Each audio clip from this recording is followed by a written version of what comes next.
2. Well, hey everybody, I want to welcome you to a very special, kickoff to the Vapaversary. Well, I guess the photo was the real kickoff, right? And this is following as the second act. I like it. So this is going to be a panel discussion with 5 incredible individuals that have been integral to putting Vapa together and driving it forward. So we're going to do a little bit of looking back, a little bit of looking at what's on the plate right now, and then end with forecasting the future and what Vapa's role is going to be continuing in Charlotte. I'm Tim Miner, the co-founder of Charlotte is Creative. It's my pleasure to be here. My hope for this next hour is that you hear from me as little as possible, because you've got 5 people here that have been in it every day building this place. And so the way that we'll do this, panelists, is if you would quickly, within, say, 30 to 45 seconds, introduce yourself. And then I think it's important to say, why are we kicking off with this? What do you hope to get out of this conversation? What do you hope to hear or to bring out of your fellow panelists? And what kind of knowledge do you hope to share? So, and then we will go in, the way we'll work the rounds is, we have 6 questions, 5 panelists. I will address 1 question to each of you guys. You get like a minute or 2 to answer it, and then we'll throw it out to the others. Because with that much and all the intelligence here, sometimes we get to the 45-minute mark and we only hit 1 question. So we'll start with that. Arthur, I think it's very appropriate that you introduce yourself and kick it off. Actually, I was kind of hoping I would go last, but... Well, okay, Ken. I'll go ahead, Ken. My name is Arthur Rogers. I am the executive director for the Vapalution and one of the founding members. You said a lot. Fred, your question? I have that tendency. So what, you guys chose to start this day with a panel discussion, looking backwards and forwards. What do you hope will come out of this conversation? Well, I think part of our mission is to engage with the community. And so what we wanted to do was give an opportunity for the community to ask us questions, as well as have us tell them about our journey, to inform them, because like you said, we're in it every day. We're here every day, we understand what's happening, and we want to be able to disseminate that information correctly and appropriately to those people who are supporting us. Wonderful, thank you. Lori? Hey, I'm Laurie Smithwick, and I'm an artist, printmaker. I'm a painter, printmaker, and mural artist. Did that mural right there. I am one of the privileged artists who has been a part of Vapa since the beginning. What I hope to gain from today is I'm really interested. I know how I have perceived the evolution of Vapa up to this point, but these are 4 people that I really respect a lot, and I'm really interested in hearing what this year has looked like to each of you. So I'm really excited to get to have this conversation with you guys. Joanne? I am Joanne Rogers. I am one of the founding member organizations, 9839. I am the curator. I think somehow my microphone maybe can... I'm good? Okay. I'm the curatorial director of 9829 Studio Gallery and one of the founding members. I'm co-chair of the curation committee, and I work with community outreach. My hopes from going forward with this is that we find a way to get everyone on the same page, and we're working towards that. Not just find a way to get everyone on the same page from the inside, but to find a way to translate that into the community and make this have some kind of positive impact inside and outside of this building. Hello, I'm Kay Tuttle. Can you hear me? Okay.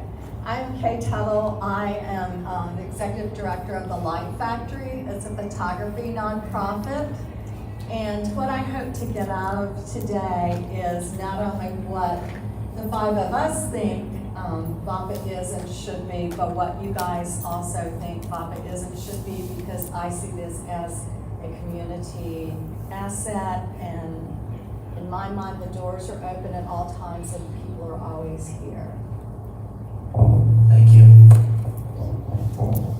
Hey guys, my name is Ken Newton. I'm a comic book artist. And I was fortunate, thanks to Arthur and Shalice, being invited to be part of this group super early on. And what I'm looking forward to with this hour panel discussion is exactly what Lori said, so I wish I had gone first. That'll work. Well, why don't we jump in, because there's a lot to get to, and then hopefully we can figure out ways that you guys have sent to get some input from the audience. So, Art, I'm going to hit you with the first question. And that is let's go do the origin story. So how did VAPA start? And what were the needs in the art community that you created it to address? I think it might be kind of a team discussion in this one, but I'll start off. So actually, I can't take credit for this on my own. It came to us, when I say that, let's start off. So the Spirit Square was coming off now, and they needed somewhere to put the artists. Someone came up with the idea, hey, let's just put them in the Hal Marshall building. So about 26 artists and arts organizations were invited to be a part of that. And so they reached out to them, they reached out to Joanne, because she owns 989 Studio Gallery. They were like, yeah, let's do it, let's do it.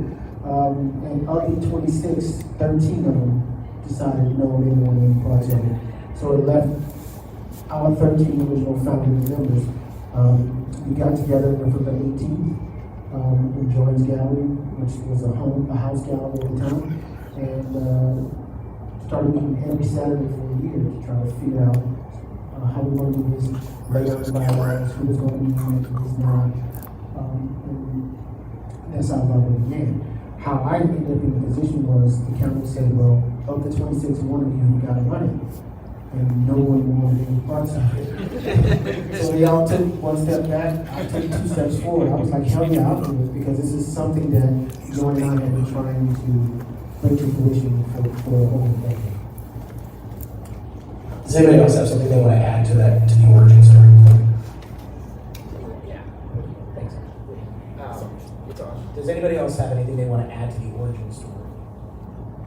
Or an insight that you had in your process of putting VAPA together? Then let's get back then to the second part of the question, which was, once VAPA was happening in online, what were the challenges in the community that you were bringing in online to address? And that could be anybody. From the community, it wasn't a problem in the community. I think the problem was more the organization, because so many people came rushing at us wanting to be a part of this. Right. The need was that big. That's kind of what I'm getting after. What were the core needs in the community that Sure. the holes you were trying So to the holes we were trying to fill was affordable studio spaces, or just spaces where artists were free to create. Because again, a lot of those artists that were in Spirit Square were suddenly put out; they had nowhere to go. And so we were trying to make it affordable, accessible workspaces for creators to go, and so that they can feel safe.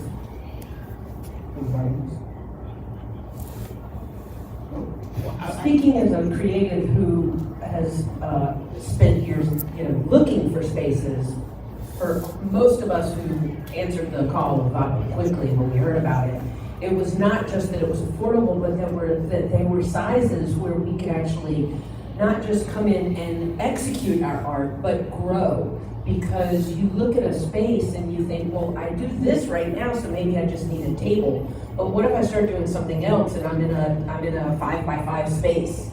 And what VAPA offered so many of us was not just incredibly affordable leases, but also really reasonable, good-sized spaces. Also, to speak to that, yes, the affordability, but also that there was the diversity, the ability to have visual and performing arts all in one space. The space to not just hold the artist, but bring in and save space for the community. Everything in one building, the diversity in the age range, the mediums that are used, the community of people, all of these under one roof, kind of getting getting to know each other and getting to create with each other and getting inspired by each other, and then taking that and inviting the public in to see this. And the fact that this building is extremely accessible, we have this wonderful parking, it's easy to get to. There was just a lot of pluses for the art community here. And Charlotte has no lack of creative talent. Charlotte, excuse me, has no lack of creative talent. What Charlotte has a lack of is resources. And if you have tried to find space in Charlotte that you could afford without working 3 jobs, it's really difficult. So what I love about VAPA is that people who would not otherwise be together and have space and resources all came together in one building, and there's a wonderful camaraderie, a wonderful community. And it's like people will come and say, I need to make a print, or I need to do this. And there's always someone or some organization that stands up and says, you know, my space is your space, and I love that. Yeah, just to cap that off, I remember early in the VAPA days, Ken came to an event and we got talking, and he was just expounding on the community. And I think there was a study last year we participated in, the ASC helped fund it, and UNC Charlotte conducted it, of creatives and what they need to be sustainable in Charlotte. And the 2 things that came out, affordable space was at the top of the really kind of hard needs list. But when you look at the cross-cutting factor of being a satisfied artist in Charlotte, people said I'm happy here or not unhappy, was connection. So I think there was a lack of affordable space, but there was also, even if you can find affordable space, it was compartmentalized. And so you guys, VAPA has addressed both of those needs and then overlaid the public component on it. That's what it looks like to me from the outside. There's also space to create here on all sizes. There's space indoors and outdoors. So, you know, you don't just have to be in your studio. I invite people outside or in the space here that need a bigger space to use mine whenever possible. And all of us do that. And as Kay was saying, the same thing. Whenever I need something done, I can find somebody in this building, and they're always willing to help. Thank you. All right, the next question, Joanne, is for you. Sorry, you take a sip.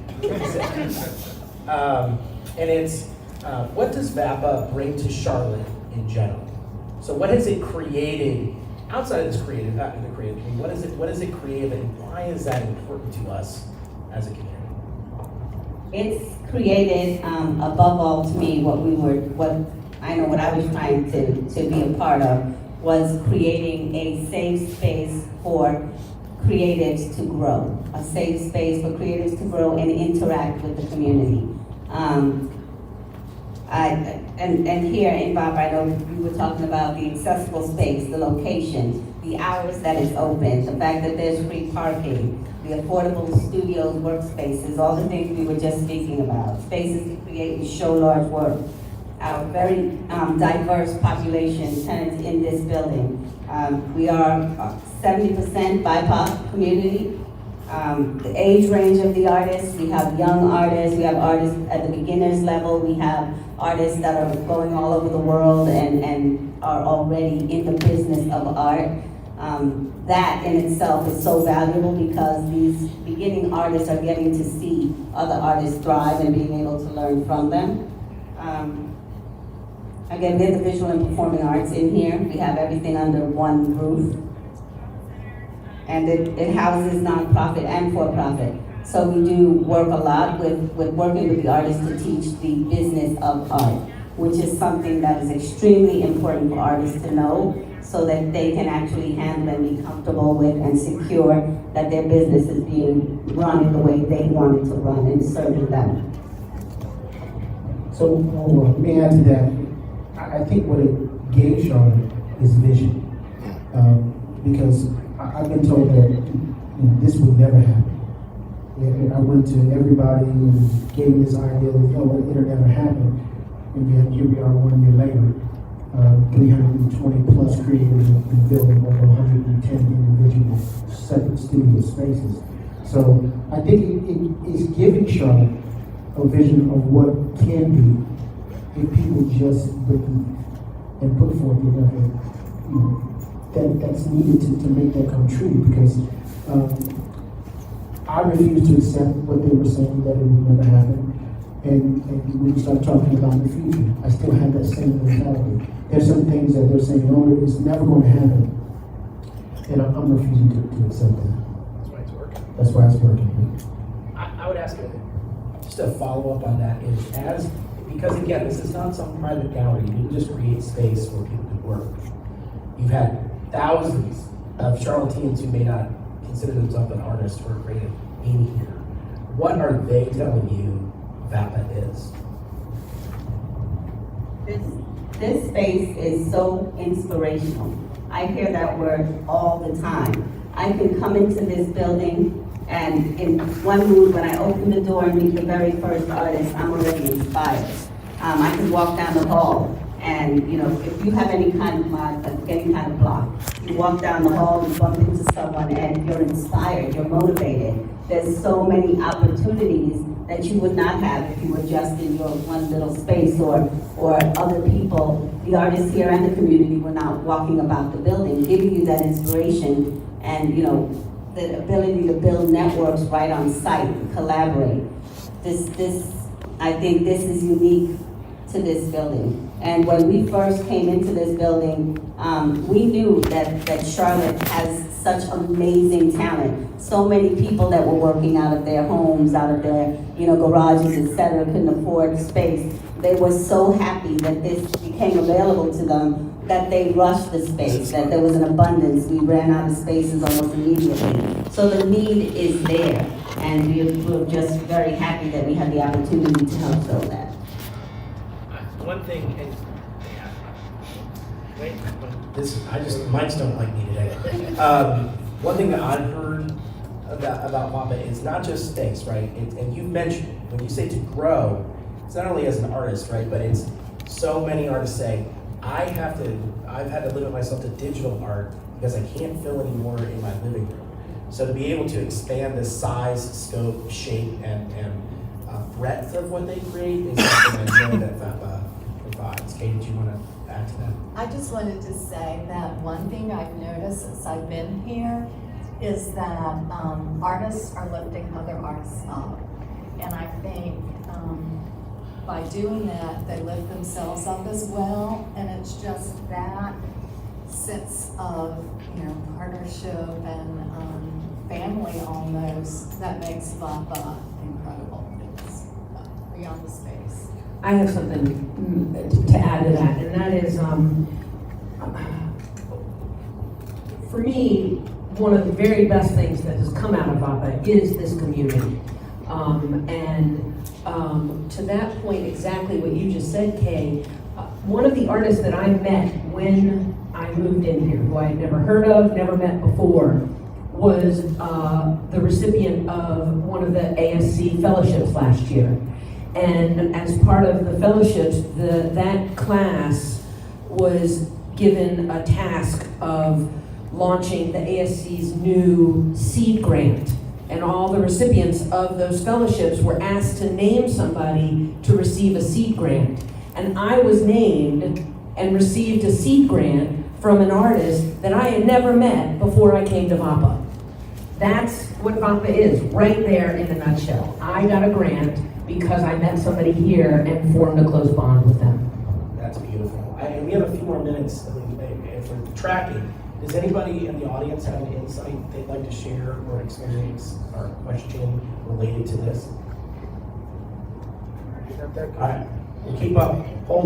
Keep generating. We'll keep on trying. Because I know this is an inquisitive group. We just got one more.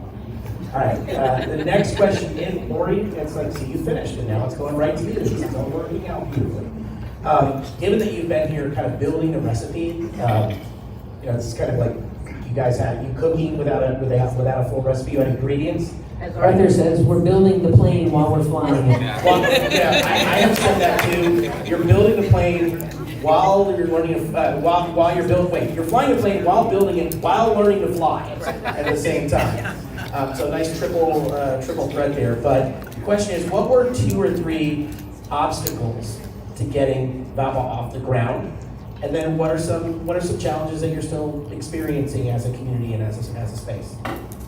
So there was one phrase that comprises all the challenges. This is an intervention for Marty, everybody. I don't know if you do that. So there's one phrase that comprises literally all the challenges, and that is all the stuff.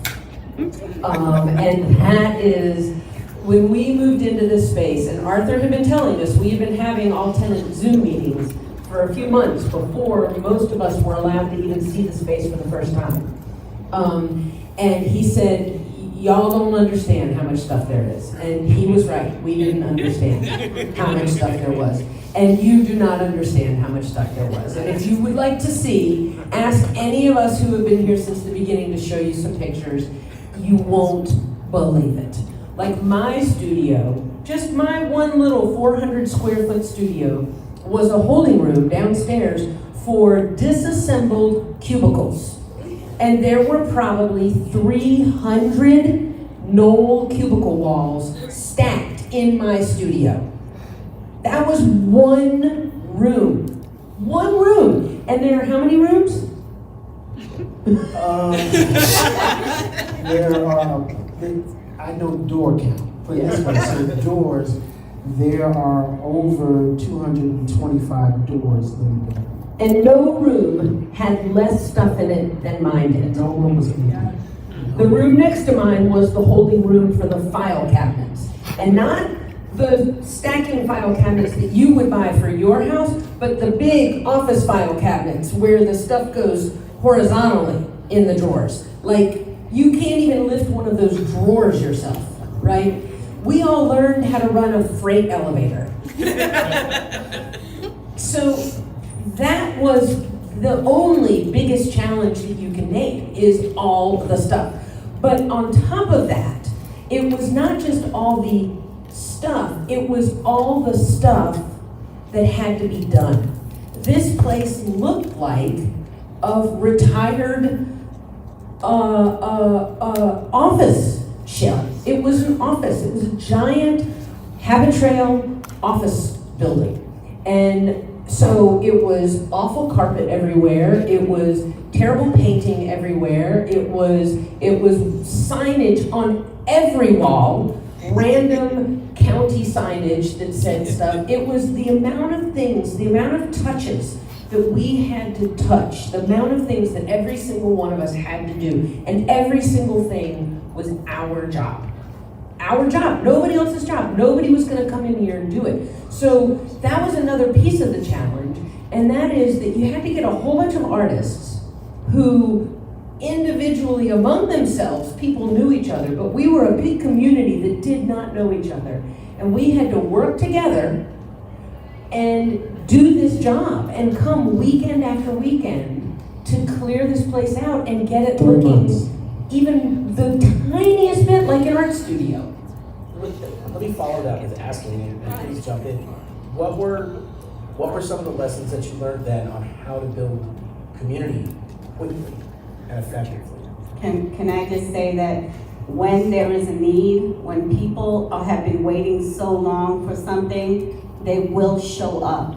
They will show up for themselves, they will show up for each other, and if, to what Lori was saying, the difference from the day we first started filling those dumpsters and cleaning up to 2 days later was amazing to me. It was so incredible how these artists jumped in and just started breaking apart stuff, and people working together, that again, had never met each other because they were working on something that they had been waiting for this long, and they knew it was necessary, and they were going to make it happen. And we were excited about making it happen. We were all so, it was almost like, you know what, it was the challenge, but it was also the ultimate triumph, is that the camaraderie that fostered, all of us coming together and doing it. I mean, anybody in this room who was there for that, they were all nodding while I was talking about how much stuff there was, right? Because we did that together, and that's something we'll always have as in our friendship. Right, so, but it wasn't just Vapo tenants. We had just general community volunteers who wanted to see this happen, show up and help us get those 28 dumpsters out. And it was a 58-yard double stack dumpsters. And we filled those things up every day for 3.5 months. We were here just moving stuff out. But it was, to your question, what did we learn about that process, about that community, is that we had to trust one another. Because we had to believe that everyone that was a part of that was here for the same reason. We had to learn to trust. My number one word that I stressed at every tenants meeting is what? Liability. But to control that liability, I mean, I gotta trust you. And I also have to inform you of what's necessary and what I need from them and what they need from me.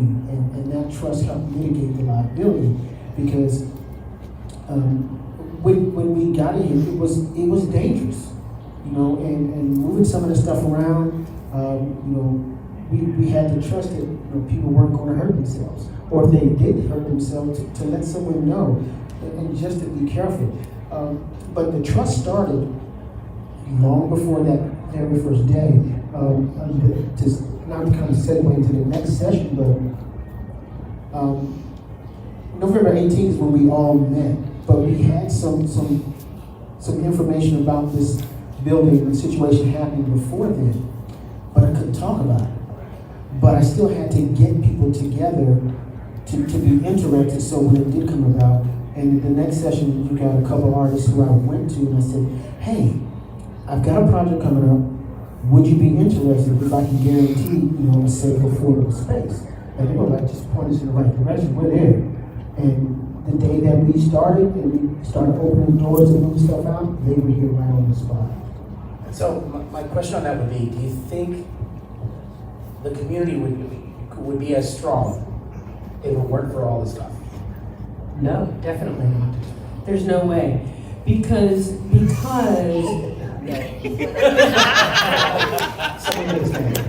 No, because now I have to cut you off, because we worked hard together. We were sore together. We were I'm just saying, I've tasted people's sweat. You know, we were really climbing over top of one another, moving stuff into dumpsters. I mean, it's just people I've never known before. You know, and there's some incredible, energetic people in this building. And again, they were excited about it. And I fed off of their energy. You know, they were saying to me, you know, you're running around like you're crazy, you're just nonstop. Well, I'm just trying to keep up with them, you know? So, okay, go ahead. I wanted to say something that is a really important thing about that group of people also, that I learned right away, that this is gonna cover one half of the people who were there, and that is that as a woman, I'm actually very strong. I can lift a lot heavier things than I look like I can lift.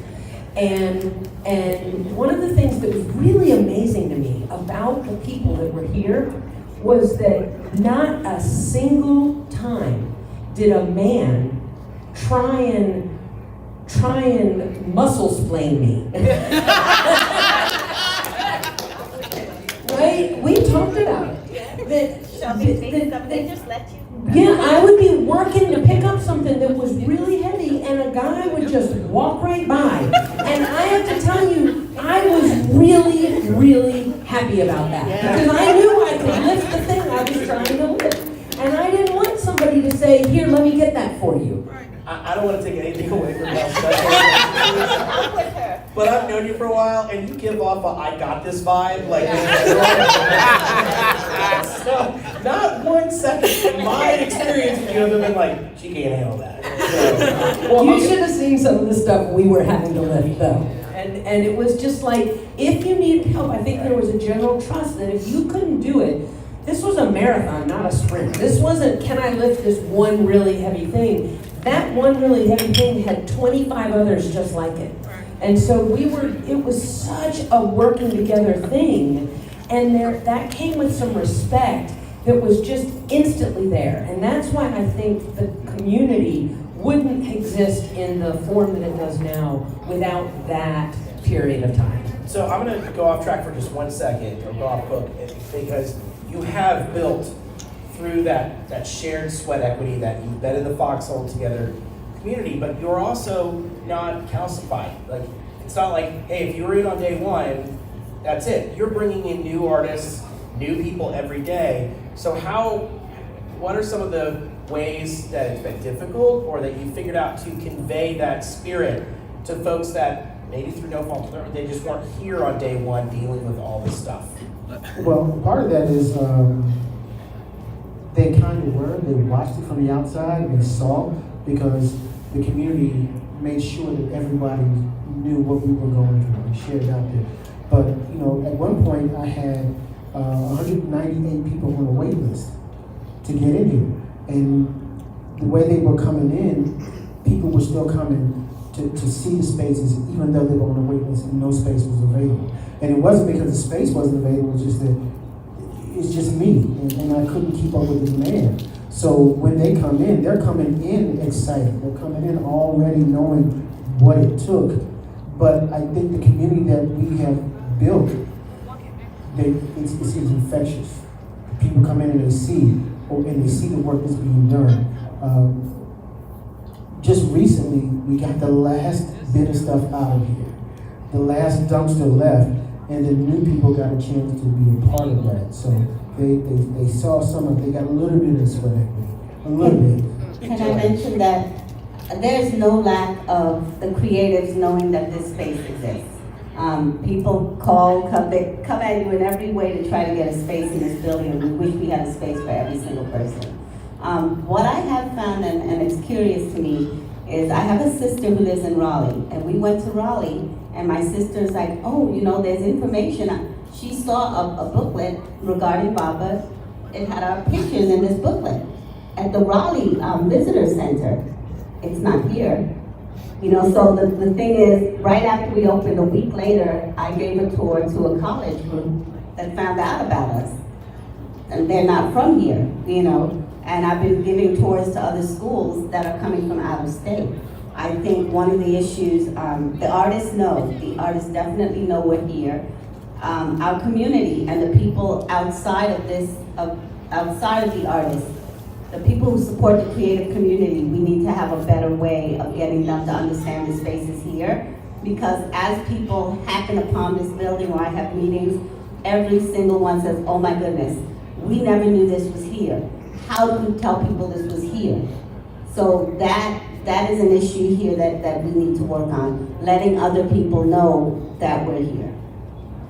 And that actually goes into the other question that you had asked me, which was, what are some of the challenges for the future? And I think it's really interesting that the way we began was, who can move stuff, right? Do you have hands and feet and time and willingness? And that's all that took, right? I mean, even if you couldn't lift anything heavy, there were file folders to be moved. I mean, there were chairs to be wheeled. There was something for every type of person to do. That's easy stuff. It just requires a commitment. Where we are now and how to solve that problem, which is we're trying to solve that mystery, again, trying to build the plane while we're flying it, right, is that at the end of the day, we're a big bunch of artists. And stereotypes aside, that's going to be a certain type of group of people. And what we actually need to be is a company, and we're not a company, right? And instead, we're a collective. But as a company, we need a marketing team.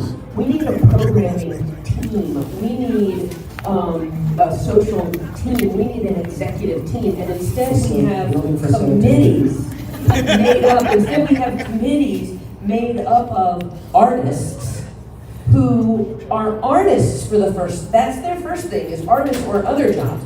I'm the co-chair of the marketing committee, but that's not my job. But that's a full-time job. And so we're trying to figure out how to let people know this exists in the way that a full-time business might do that with a budget, without all of that. You need a different kind of all the stuff. Now you need to move it. That's exactly right. I would say, just as an outside observation and participating in a lot of the community conversations that take place this year, VAPA was mentioned more prominently in the discussions I was privy to than organizations and institutions and resources that have been here for a very long time. So I know it may feel that it's always a hill to climb, but your name is, for the length of time that you've been in existence, the name is out there. It's really good. Yeah, it was, and thank you for that. It is good to hear that because quite often I might hear that and I'm kind of in disbelief because I'm in the building all day, pretty much every day, and I'm so consumed with meeting the needs of over 320 people that I don't even get to go outside. So I don't get to hear a lot of things that are being said. I'm not at a lot of events or meetings that I was used to going to because I've got to attend this here. But thank you for saying No, that. it is. And as a lifetime marketing professional, it's difficult. I mean, you're never going to get your name out there fast enough and understanding enough. And that doesn't, by the way, Charlotte is a town where awareness doesn't always translate to action, right? It may be that, people, I've heard of Optimus Hall, and then it takes them like 5 years, and they're like, oh, I love Boxcar Betty's, like, it's been here for 5. So, but I will say, from an observer, and as someone who's had to help organizations gain their reputation, you guys are well ahead of the curve. I mean that sincerely. And that's because of the sweat equity and love. No one has again, I said I wasn't going to talk much, but I'm sorry. There is no passive feeling about Vapa. I haven't heard anyone go, oh, Vapa, in the same way that you would say, oh, another Chipotle opened. People have a very passionate relationship with this place. Right. Well, I will, again, thank you for that, but I will also push back and say, we're not perfect. We still have some internal challenges, some external challenges. We're still mid-flight, and we're still learning to fly. And so we don't have a full staff. It's just myself, and now 2 months in, we have a front desk receptionist, Jazz, who's made a big impact on how we do things. Let's give Jazz a round of No, applause. that's not Jazz. Oh, I'm sorry. That's I'm getting you confused. I just meant Jazz. Jazz for real. She's That's right, she's at the front desk, job. right? Yes. I remember. Yeah. I got it now. Yeah. It So- takes a while. Yeah, There are a lot of us. Can I just Okay, say, but we're almost there, where we're starting to figure it out and make that turn to where we're gonna be able to bring on additional staff to alleviate some of the things that she's talked about. But that's not gonna happen until we get additional support from the other stakeholders. We became a 501c3 in a record amount of time. It was crazy, in like 6 months, we got it turned around. But we're a nonprofit. We're surviving on tenant rent and donations. So now that our Donate. fundraising person's here, please donate. By the way, I've heard in the market it's taking up to, during the pandemic, it's taking up to a year to get your 501c3 status. That's pretty amazing. It was really cool. Sorry, Joanne, I know you've been. no, I really just wanted to say, in the midst of us talking about all the things that are not going right at this point, I want to say that there has been so much that has gone right. And to your point, people have come to me that have come in here and meetings that I've been in, and they've said, you are so far ahead of where we expected you to be. So it's good for everyone to know that. I mean, we have actually done something that no one thought we could do, and we've done it so well. And yes, there are challenges. This is year one. Now we're in the building, so now we have to set up a whole new different to-do list, right? So that's where we're at, but don't take away where we've been and how far we've come. And I just wanted to round out my thing about just that, we're a bunch of artists trying to behave like a marketing department, right? And all the other departments. But what is incredible, and it's exactly what you just said, is that we, as a marketing person, I'm a marketing person too, that you don't just start a marketing plan and get it out there, and suddenly people know about you. Done, great. That's 1 month done, right? Yeah, the PR fairy doesn't come. And No, it's the not like brand that. recognition fairy comes in the middle of the night, and all of a sudden you're in a household name. Right, but and all of a sudden you have a Nike logo. But what is incredible is that, you know, while we've been running the place, right, we've had these events and we have shows and as Joanna said a few different times, if you need something done, you put out that call and people come and help you make it happen. And that's why that's kind of, in a way, it's kind of the reason we haven't been able to hit our stride, because we've done this miraculous job of doing so many things that a group like this shouldn't be able to do. We shouldn't be able to pull off an event like this today that we're at. Right, and yet, here we all are. Thank you all for coming, you know? Despite the fact that we don't have a marketing plan, you knew about this, right? And that's one of the things, once again, it's like there's this Vapa magic here. So the challenges all come with some magic that make everything Well, I would not say feel overwhelmed. since you have a building full of creatives and artists, you are never going to be done building a plane. You're always It's you know, Sam Jackson used to say he's tired of all those. F and snakes on the M&F and snakes on the M&F plane. Yeah, so, but it's not snakes, it's cats. Yeah. It's like herding cats in here, and everyone wants to see how far they can push the vase before it falls over. Raise your hand if you thought there was going to be a snakes on a plane reference. In this. All right. Well, Ken, you have spoken so much and taken up so much time. I'm loath to give you a question because I know we're done for the rest of the time. But if you had a magic sketchbook and you could draw something into existence or sketch something into existence that would accomplish something miraculous within Vapa, what would it be? What would you wave that magic wand? This is gonna tie into what everyone's been talking about so far. It would be time. There's just never enough time to do what we see that needs to be done, either immediately or for long-term planning. If you talk to any Vapa artist, no matter how long they've been here, it always feels like we're in motion. We're always trying to push forward. There's always an obstacle to solve. There's always someone new to meet. There's a new project you want to get done.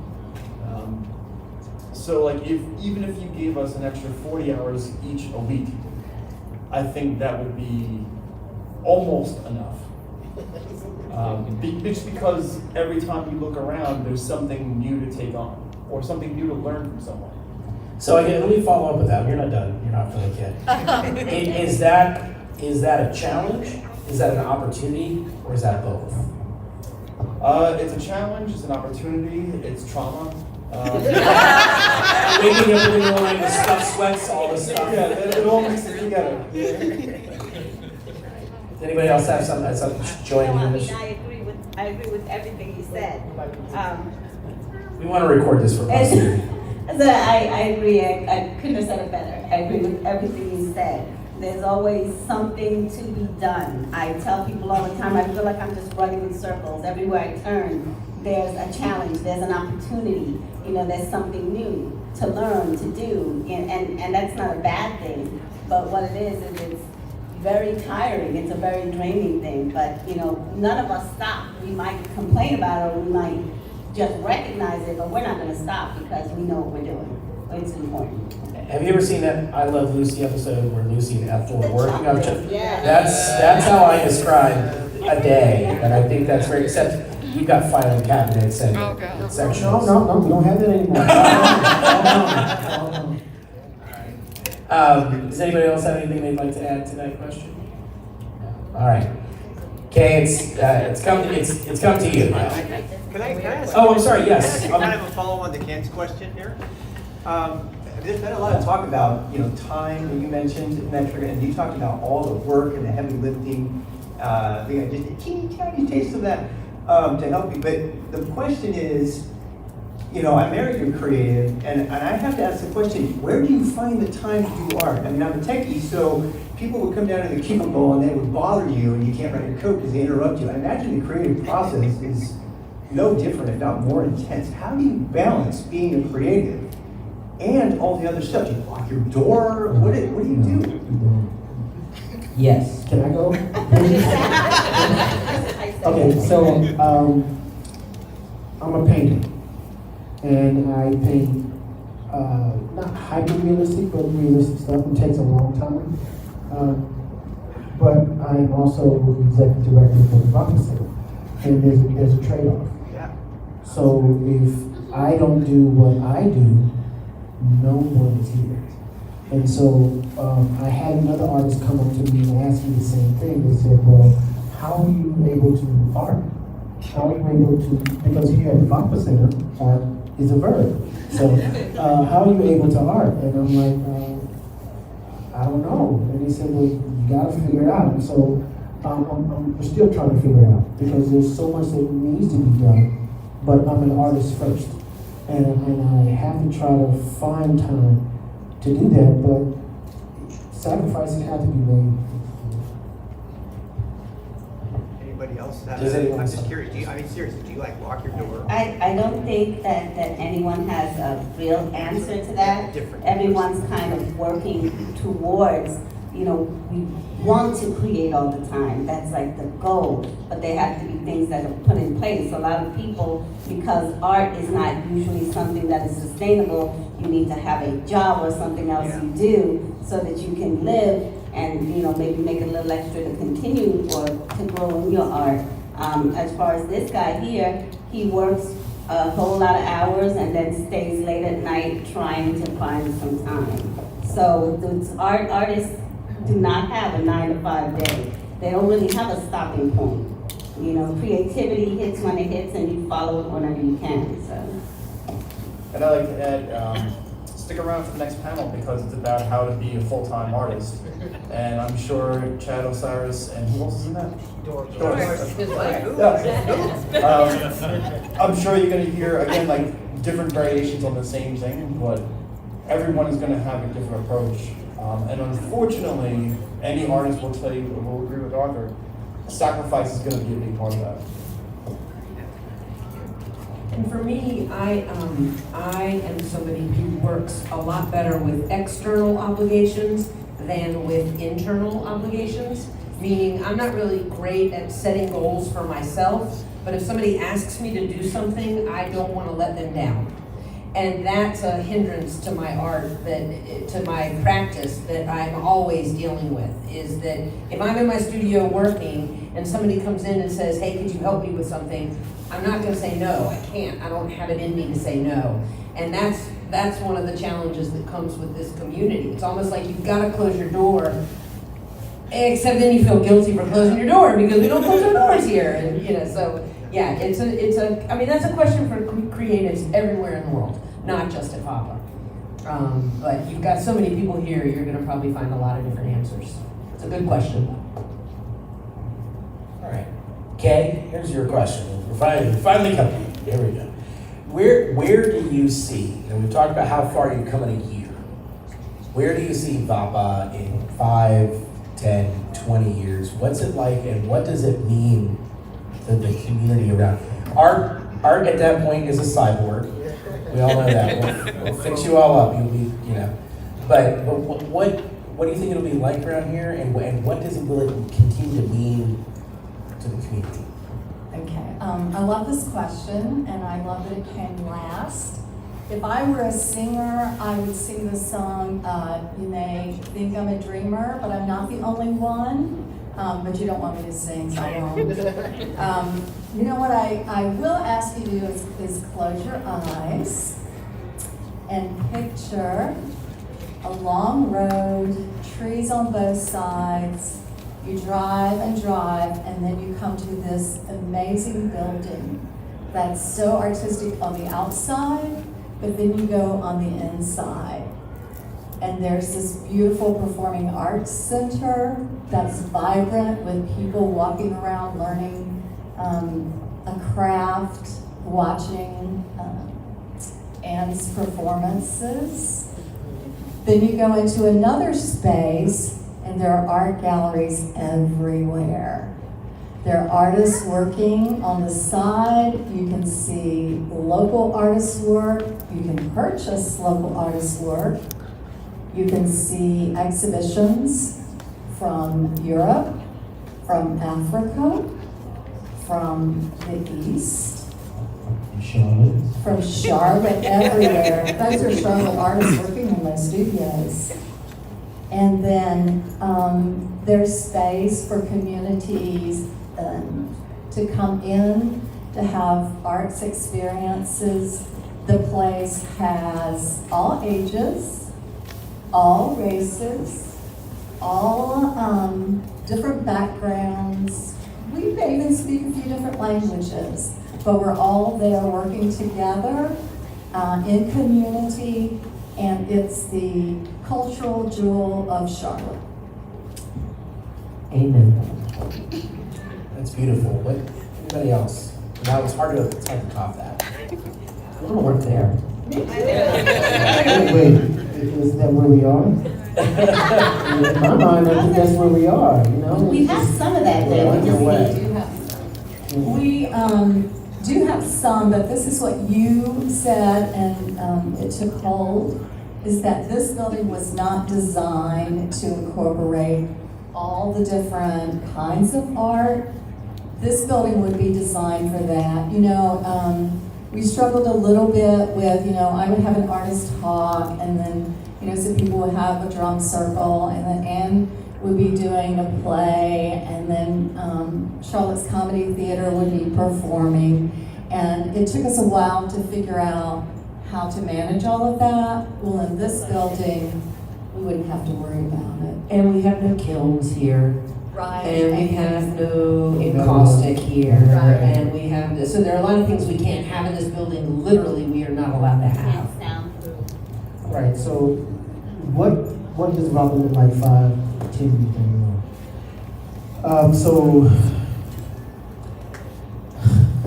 Big sigh. yeah, we just recently had our strategic planning session to start plotting, you know, what we're gonna do and where we're gonna be. And one of the things that we talked about is, you know, what do we look like in 2030? It is clear to everyone from day one. I pushed back on it, but it took me a little bit to understand and grasp it that we will never own this building. Vapa will not be here in perpetuity. It can't be. The powers that be, the structure, it just can't be. And then with that, I came to the realization that this building had never been to our will. It was built in it was opened in 1949 as a Sears department store. Many Charlotteans would come here and say, hey, I used to go down the basement and see Santa Claus. You know, but it was That's a built. really weird statement. Yeah. I know, right? That's where they kept Santa Claus, in the basement, you know? So All year long. All year long, yeah. There's a whole new meaning of all this Yeah. stuff.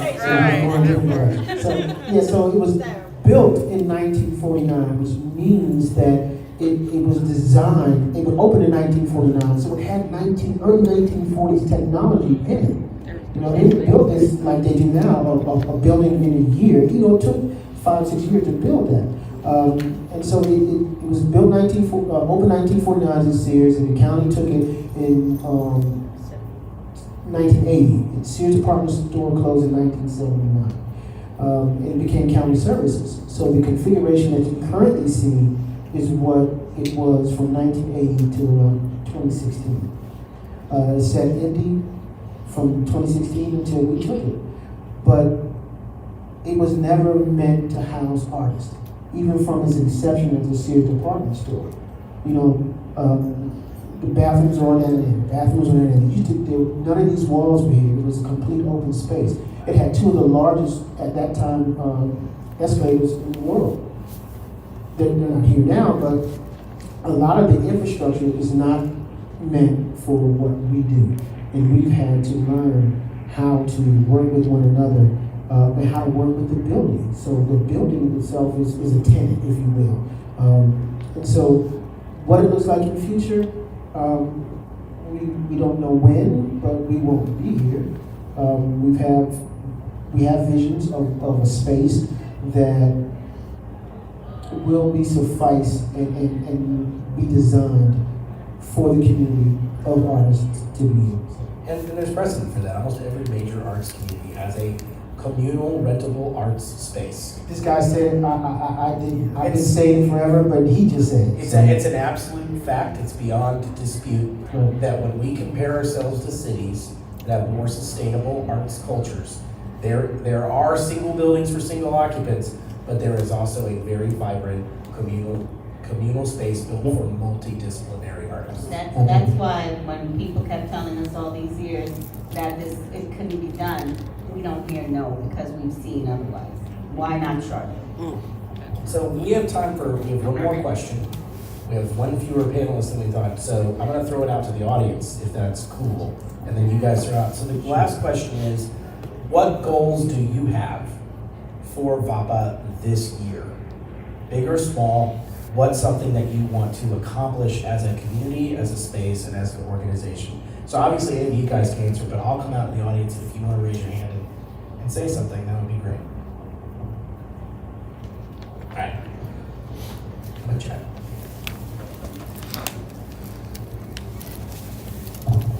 It's already beginning to happen. Like the space is already used in ways that engage the community outside of Charlotte, but the same way that, as Lori mentioned, the bonds that are happening in this building and the way that the different circles that used to exist in separate spaces and now are overlapping. I want to see a lot more things that create that for artists who aren't tenants. So like they know, oh yeah, like I can go to the Vapalution Center and that be a place where I can create with my friends who are tenants of the Vapalution Center. That's kind of the thing I want to see a lot more of going forward.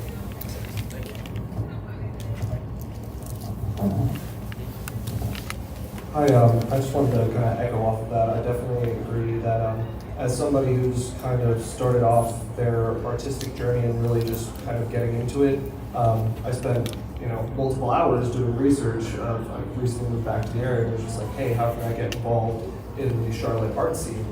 And just searching on the internet didn't really bear much fruit, so I ended up posting just on a random forum on the social media platform Reddit, and I got a lot of good feedback. One of the opportunities being VAPA. Luckily, I Google searched it, and lo and behold, the Vapalution was happening. So here I am.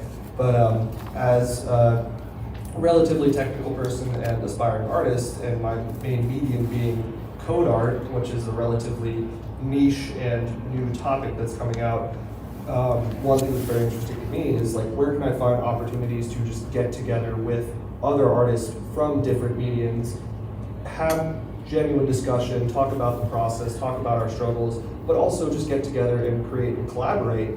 And through my searches, I didn't find anything like that that is beholden to aspiring artists who don't really know where to get the foothold.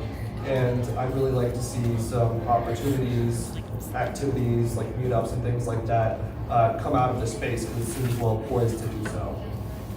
It will happen. Anyone else in the audience have a question? Or I'm sorry, it's not a question, it's a statement. I'm impressed that we're on Reddit. So that means we're doing something right or something wrong, but we're on Reddit. So hey, I'll take it. We gotta find ways to get you out of the building more. People are not still running. What's Vapalution? Trust me. Anybody else on the panel have an observation or a statement? What goal do you have? Small or big? For me, is to try to figure out, to Ken's point, get more hours in the day, to minimize, I won't say minimize, but reduce my responsibility in the building, to allow myself to be creative, to paint. I tease jokingly about if there were such a test of building codes to get a certification on code enforcement, I probably could pass it with a D, because I probably know a little bit more in this year about code enforcement and building codes than I ever thought I ever needed now. But yeah, that's what I would like to try to do, is figure out how to be a creative way. Joanne, you mind if I just tag something he says real quick? Art, I would say too, for you, I'm gonna take a step away from the moderator. You should not feel bad about that. The reality is, for this place to thrive, it can't all be bound up in 1 or 5 people.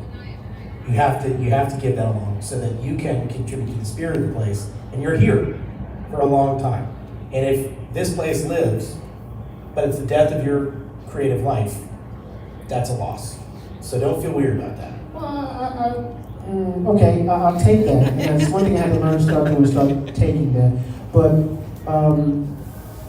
you know, we talked about our long-term goals and where we see ourselves in 5, 10 years.